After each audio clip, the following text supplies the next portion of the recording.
আমার ভাত আর গরুর মাংসটা হয়ে গেছে। এই দেখেন আমার গরুর মাংসটা দেখতে কত সুন্দর হয়েছে। আমি এখন আপনাদের খেয়ে দেখাবো। অনেক সুন্দর হয়েছে।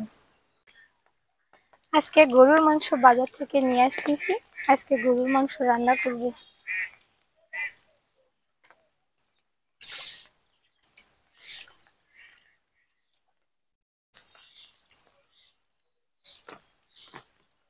মাংসটা এখন আমি ধুয়ে নিব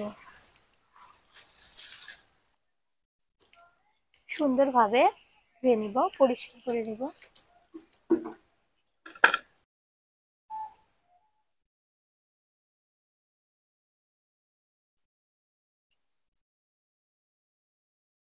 করে আরেকবার ধুয়ে নিব।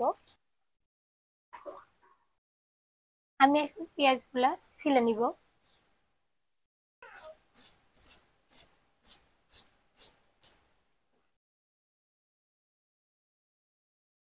আমি এখন রসুনগুলা বাটনায় পিষে নিব।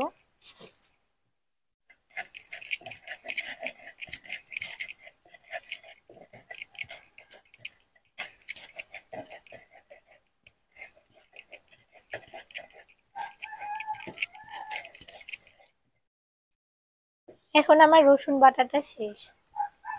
প্রথমে কড়াইতে তেল দিব, এর মধ্যে পেঁয়াজ কুচিটা দিয়ে দিব।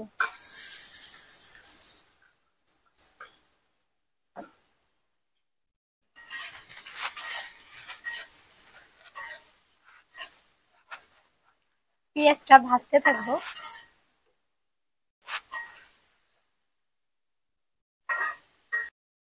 আমার পেঁয়াজটা এখন ভাজা হয়ে গেছে। এর মধ্যে আমি এখন রসুন বাটাটা দিয়ে দিব।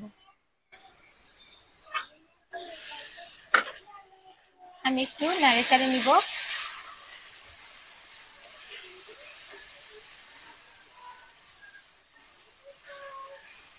আমার রসুন বাটাটা মিক্স করা হয়ে গেছে। এখন আমি এর মধ্যে একে একে সব মশলা দিয়ে দিব।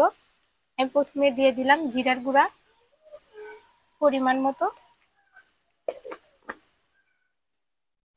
এরপরে দিয়ে দিব গুঁড়া মরিচের গুঁড়া পরিমাণ মতন দিয়ে দিব। দিব লবণ। এখন এর মধ্যে দিয়ে দিব সব ধরনের মশলা গুঁড়া পরিমাণ মতন দিয়ে দিবে। এখন এর মধ্যে দিয়ে দিব হলুদ গুঁড়া পরিমাণ মতো। এখন সবগুলো আমি মিক্স করে নিব। এর মধ্যে এখন আমি মাংসটা দিয়ে দিব।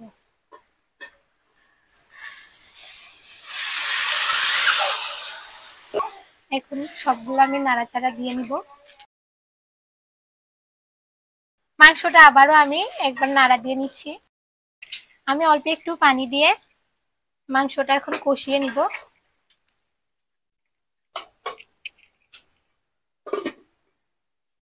আলুটা দিয়ে নিব, তবে আপনারা চাইলে আলুটা নাও দিতে পারেন, তবে গরুর মাংসে আমার আলুটা ভালো লাগে, এই জন্য আমি আলুটা দিছি। একটু নাড়াচাড়া করে নিব। আমি এখন ভাত রান্না করব রাইস কুকারে, এই জন্য চাল দিচ্ছি রাইস কুকারে। আমি চালটা ধুয়ে নিব। আমার চাল ধোয়া হয়ে গেছে। আমি এখন রাইস কুকারে বসে দিচ্ছি ভাতটা।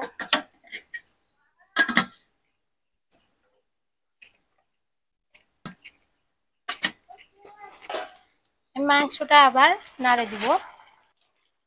মাংসটা আর একটু কষে যাবে। আমি এখন একটু মাংসের মশলা দিব, তাহলে স্বাদটা অনেক সুন্দর হয়। আমি এখন নাড়া দিয়ে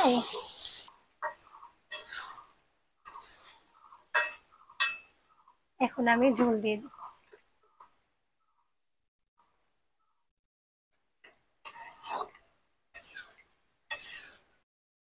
ভাতটা এখন হয়ে গেছে। আমি এখন রাইস কুকারটা বন্ধ করব। এই দেখেন আমার ভাত একদম হয়ে গেছে। এই দেখেন আমার মাংসের কালারটা কত সুন্দর আসছে। আমার ভাত আর গরুর মাংসটা হয়ে গেছে। এই দেখেন আমার গরুর মাংসটা দেখতে কত সুন্দর হয়েছে। আমি এখন আপনাদের খেয়ে দেখাবো। অনেক সুন্দর হয়েছে।